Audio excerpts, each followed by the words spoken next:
சரி, இப்ப பாருங்க, நம்ம வந்து விண்டோஸ் ஆர் எம்எஸ் ஆக்சஸ், எனக்கு வந்து கோபா 2ல என்னோட டேட்டா இருக்குது. உங்களோடது வந்து உங்களோட பேர்லயே இருக்கு. சரியா? இப்போ கோபா 2க்குள்ளால போறேன். இந்த எக்ஸசைஸ் வந்து ரொம்ப சிம்பிளானது, ரொம்ப ரொம்ப ஈஸி. சும்மா நாம இது கம்ப்ளீஷன் நமக்கு வந்து எப்படின்னா ஃபார்ம் ரெடி பண்ணோம் இல்லையா? ஃபார்ம் வழியா டேட்டா என்ட்ரி பண்றோம். இப்ப நம்ம என்டர் பண்ண டேட்டாவை திரும்ப ரெட்ரீவ் பண்ணணும். வச்சது திரும்ப இப்ப பேங்க்ல காசு போடுறோம், திரும்ப எடுக்கணும். ஒரு இடத்துல வைக்கிறோம், பொருளை எடுக்கணும். அந்த மாதிரி டேட்டா உள்ள கொண்டு போய் வச்சோம்னா அது நம்ம வெளியில எடுக்கணும். சரியா?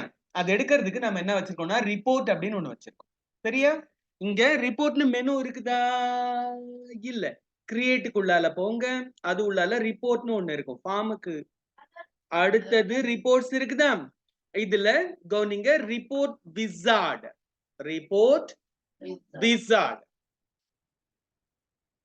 இது கொடுத்தோம்னா முன்ன மாதிரி எந்த டேபிளுக்குன்னு கேட்கும். நம்ம வந்து கான்டாக்ட் டீடைல்ஸுக்கா பர்சனல் டேட்டாவுக்கான்னு கான்டாக்ட் டீடைல்ஸ்க்கே நம்ம பண்ணுவோம். சரியா? எல்லா ஃபீல்டையும் இந்த பக்கம் கொண்டு வந்துட்டேன். நெக்ஸ்ட் கொடுக்குறேன். கொடுத்துட்டு இது என்ன சொல்லுது? To you want to add any grouping levels? வேணாம், எந்த grouping லெவலும் வேணாம். நெக்ஸ்ட் கொடுத்துருங்க. இதுல வந்து எந்த ஆர்டர்ல சார்ட் பண்ணணும் அப்படின்னு கேக்குது. நாம இதுல எந்த ஆர்டரை பத்தியும் கொடுக்க வேணாம். இது நம்ம பிளாங்க் அவுட்ருவோம். ஏன்னா இதுல நம்ம மூளையை குழப்பற வேலை எதுவும் செய்யாம ரிசல்ட்டை பார்த்துருவோம். ஆனா அதுக்கு அடுத்து வருதுல இன்னொரு தடவை நம்ம விசார்ட் இது ரிப்போர்ட் கிரியேட் பண்ண வேண்டியது இருக்கும் பர்சனல் டேட்டாக்கு. அதுல நம்ம மத்ததெல்லாம் பண்ணிக்கலாம். சரியா? நெக்ஸ்ட் கொடுத்துருவோம். இதுல டேபுலர் வியூ சொல்லுது. Tabular view correct. இதுக்கு ரிப்போர்ட்டை பொறுத்த வரைக்கும் நாம காலம் வியூ வைக்க கூடாது, டேபிள் வியூ தான் கரெக்டானது. நெக்ஸ்ட் இப்போ ஃபினிஷ் கொடுத்துருங்க.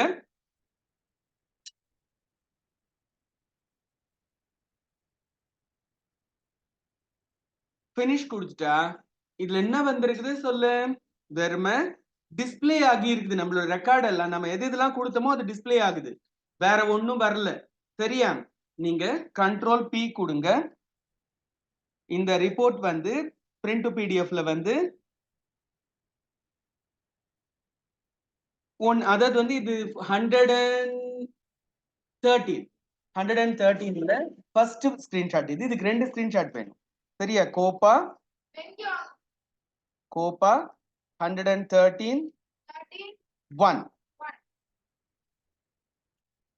இதுக்கு அடுத்தது இப்ப நம்ம ஒரு ரிப்போர்ட் ரெடி பண்ணிருக்கோம். ரிப்போர்ட் ரெடி பண்றதுன்னா நமக்கு என்ன பெரிய கஷ்டப்பட்டோமா? ஒன்னும் கிடையாது, சிம்பிள். இதை பொறுத்த வரைக்கும் எதுவுமே நமக்கு சிரமம் கிடையாது. அப்படியே நம்ம அது கேட்கறது எல்லாம் டீடைல்ஸ் ஃபில் பண்ணா போதுமானது. அதுக்கு அடுத்தபடியா கிரியேட்டுக்கு போங்க. ஆமா, இது நீ க்ளோஸ் பண்ணிடலாம். க்ளோஸ்.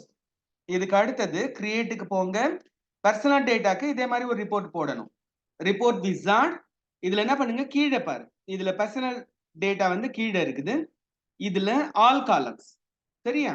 கொடுத்துட்டு நெக்ஸ்ட் கொடுத்துட்டு குரூப்பிங் லெவல் ஏதாவது கேக்குறாங்க. குரூப்பிங் வேணாம். குரூப்பிங்னா ஒரே ஆளோடது 2 தடவை 3 தடவை வந்திருந்தா அதை குரூப் பண்ணிடும், வேணாம்.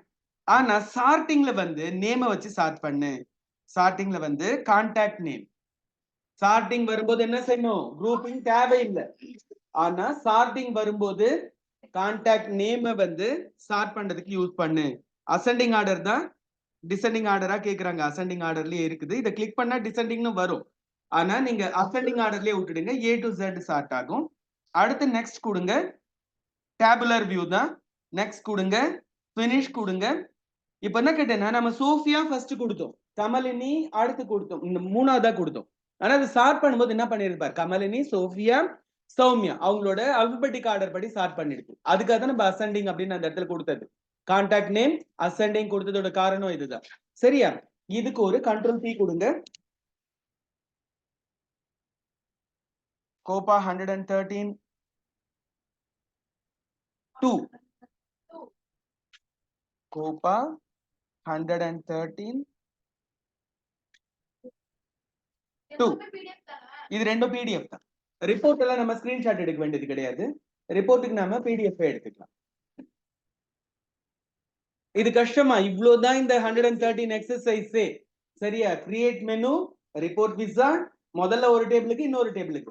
நம்ம ரெண்டாவது டேபிளுக்கு வரும்போது பர்சனல் டீடைல்ஸ்க்கு வரும்போது ஒரு அசெண்டிங்க்கு மட்டும் கான்டாக்ட் நேம் அசெண்டிங் ஆர்டர்ல சார்ட் பண்ணுன்னு சொல்லிடுறோம். அவ்வளவுதான். இப்போ நாம இத க்ளோஸ் பண்ணிடலாம். இதுக்கு அடுத்து பாத்தீங்கன்னா அதே கிரியேட் குள்ளால போங்களேன். போனா query ஒன்னு இருக்குதா? விஷுவல் பேசிக் இரு.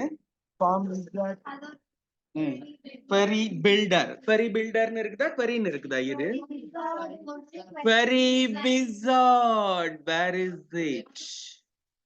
Macros and code இங்கயா? queries தோ இருக்குது. சரி, இதுல query design, query wizard. சரியா? நாம wizard வழியா போவோமா டிசைன் வழியா போவோமா? சரி, அப்ப wizard வழியா போவோம். query wizard. இப்ப என்ன கேட்டீங்கன்னா சிம்பிள் query wizard சொல்லுதா? இதுக்கு நாம ஓகே கொடுங்க. சிம்பிள் query wizardக்கு ஓகே கொடுங்க. அவர் என்ன பண்றாரு பாருங்க, நம்மள முன்ன கேட்ட மாதிரி எந்த டேபிள்னு கேக்குறாரு. எந்த டேபிள்னா நம்ம பர்சனல் டேட்டாவுக்கு query போடும். ஃபர்ஸ்ட் ஒரே ஒரு query போட்டா போதும். நீங்க 2 query போடணும்னு அவசியம் இல்ல. எல்லாத்தையும் ரைட் சைடுல தள்ளி விட்டுடுங்க. விசார்ட்ல வழக்கமா பண்றதுதான் இது. நெக்ஸ்ட் கொடுங்க. அவ்வளவுதான், finish கொடுத்துடுங்க. இங்க இதோ பாரு, தெரியுதா உங்களுக்கு? இதுல enable content கொடுத்துரு. இப்ப என்ன கேட்டீங்கன்னா நம்ம கொடுத்த டேட்டா அப்படியே வந்திருக்குது. இருடா இருடா இருடா, ஐயோ இரு. queries இங்க லாஸ்ட்ல இருக்குதா? தோ இருக்குது, தோ இருக்கு, செகண்ட் இருக்குது. சரியா? இதுல கவனிங்க, இது நம்ம சேஞ்ச் பண்ணணும்னா இதுக்கு ஒரு டிசைன் வியூ இருக்குது. இதுக்கு ஒரு டிசைன் வியூ இருக்குது. அதுக்கப்புறமா இங்க பாரு, இது வெறும டபுள் கிளிக் பண்ணு, ரிசல்ட் மட்டும் வரும். இதுல என்ன பண்ணணும்னா ரைட் கிளிக் பண்ணி டிசைன் வியூக்கு பதிலா இதுல SQL வியூ, SQL வியூ இதுல போனோம்னா இங்க பாருங்க, நாம அங்க இதுல கொடுத்தோம், ஞாபகம் இருக்குதா? MySQL query கொடுத்தோம்ல, select star from, அந்த மாதிரி select personal data dot id, personal data dot contact name. அதுல கான்டாக்ட்டுக்கும் நேமுக்கும் நடுவுல ஸ்பேஸ் இருக்கிறதால ஸ்கொயர் பிராக்கெட்ல போட்டுருக்கு. சரியா? அப்புறம் personal data dot address, அப்புறம் personal data dot dob from personal data. தெரியுதா உங்களுக்கு? இப்ப என்ன கேட்டீங்கன்னா பேக்ரவுண்ட்ல அது நமக்காக அதுவே ஒரு பெரிய பில்ட் பண்ணுது. சரியா? இப்ப நாம என்ன செய்யணும்னா இதுக்கு ஒரு கண்ட்ரோல் பி கொடுத்து இந்த query எடுத்துக்கணும். ஸ்கிரீன்ஷாட் எடுத்துக்கோ, கண்ட்ரோல் பி கிடையாது, இதுக்கு ஸ்கிரீன்ஷாட் query வியூக்கு. ஆனா இதுக்கு வந்து இந்த இது வந்து ஒரு பக்கம். சரியா? அதுக்கப்புறமா அப்புறமா இங்க பாரு, டேட்டா ஷீட் வியூன்னு ஒண்ணு வருது பாரு, இதுக்கான டேட்டா ஷீட் வியூ. இதுல பாத்தீங்கன்னா இதுக்கு இது ஒரு பிரிண்ட் 114ல இது ஒரு PDF, இது வந்து கோப்பா 1141. ஓகேவா? இது கூட ஒரு ஸ்கிரீன்ஷாட் இதனோட பின்பக்கம் வர வேண்டியது. ஒரு டேபிளுக்கு நாம ரெடி பண்ணிட்டோம் இல்லையா? இதே மாதிரி இது நான் க்ளோஸ் பண்ணிடுறேன். க்ளோஸ் பண்ணிட்டு புதுசா இன்னொரு query கிரியேட்டுக்கு போறோம். திரும்ப query wizard கொடுக்கிறோம். இப்ப நாம சிம்பிள் query தான் கொடுக்கிறோம். அதுல இங்க பாரு, இந்த பர்சனல் டேட்டாக்கு பதிலா கான்டாக்ட் டீடைல்ஸ், கான்டாக்ட் டீடைல்ஸ் அத கொடுங்க. எல்லாத்தையும் ரைட் சைடு தள்ளிடுங்க. நெக்ஸ்ட் கொடு, finish கொடுத்துரு. இப்ப நமக்கு ரிசல்ட் வந்திருக்கு.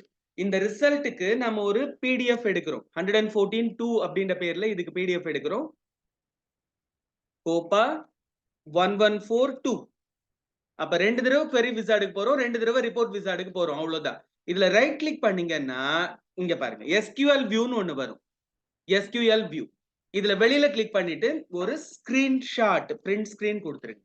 இது வந்து பிரிண்ட் ஆகாது. இது வந்து நம்ம இதுல பிரிண்டா எடுக்க முடியாது, PDF வராது.